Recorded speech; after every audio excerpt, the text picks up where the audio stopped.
최근 강달러와 고금리에 금값의 위상이 흔들리고 있지만 안전자산으로서 금 투자에 대한 관심도 높아지고 있는데요.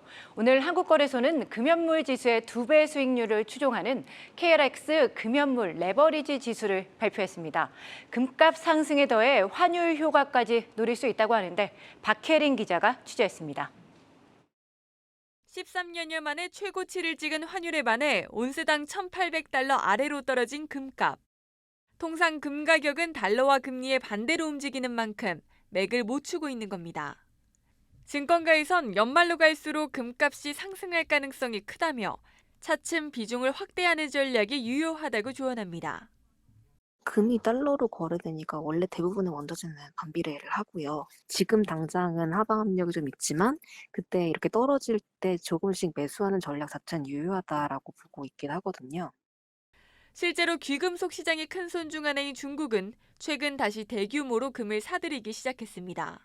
스위스 연방관세청에 따르면 지난달 중국이 스위스로부터 수입한 금은 80톤 이상으로 2016년 이후 최대 규모입니다. 이 가운데 오늘 한국거래소는 KRX 금 현물 지수의 수익률을 2배로 추종하는 레버리지 지수를 발표했습니다. 향후 국내 금 현물 가격을 2배로 추종하는 ETF가 출시될 수 있게 된 겁니다.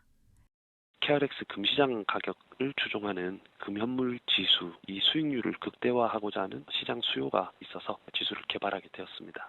ETF나 ETN과 같은 금융투자 상품이 개발이 돼서 상장돼서 거래됐으면 하는 기대를 하고 있고요.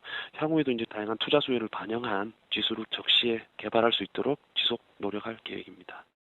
전문가들은 국내 금 현물 가격을 추종할 경우 금값이 내리더라도 고환율 시점에는 환율 효과가 더해져 더 유리할 수 있다고 분석합니다.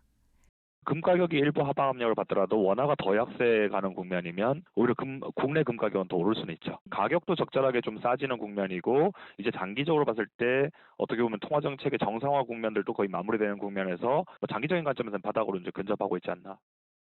한국거래소에 따르면 국제 금 가격은 지난 1년간 하락한 한편 KRX 금 현물 지수의 수익률은 11%대를 기록했습니다. 원달러 환율이 13% 넘게 뛴 효과가 반영된 겁니다. 아울러 레버리지가 아닌 일반 금 현물 ETF는 선물과 달리 퇴직연금 계좌에서도 투자할 수 있고 배당 소득세나 양도소득세가 면제돼 매력적인 절세 상품이란 평가가 나옵니다. 한국경제TV 박혜린입니다.